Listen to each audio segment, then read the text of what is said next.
नमस्कार मित्रांनो, मी ॲडव्होकेट बाळासाहेब भाऊसाहेब डाके। आज आपण बघतो की महाराष्ट्रामध्ये पावसाची सुरुवात झाली आहे। काल 7 जून होता आणि 7 जूनला खूप मोठ्या प्रमाणावर पाऊस पडला। कुठेतरी जे शासन आज सरकार महाराष्ट्रावर राज्य करत आहे, तर त्या शासनाला विनंती आहे की आपण निवडणुकीच्या आधी जे आश्वासन शेतकऱ्यांना दिलं होतं ते आश्वासन पूर्ण केलं पाहिजे।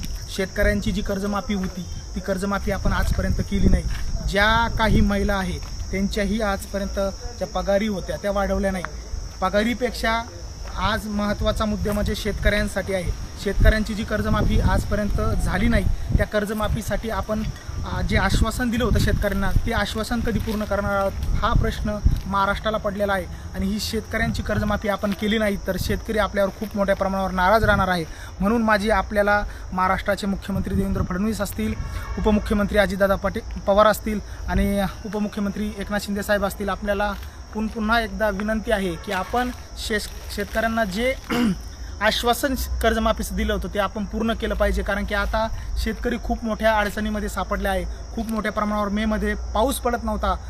50 ते 60 वर्षापर्यंत असं कोणतीही घटना घडली नाही, ती ह्या वर्षी घडली आणि खूप मोठ्या प्रमाणावर शेतकऱ्यांच्या अडचणीचा सामना शेतकऱ्यांना करावा लागत आहे। म्हणून माझी पुन्हा एकदा विनंती आहे की शासनाने शेतकऱ्याची कर्जमाफी करावी। धन्यवाद।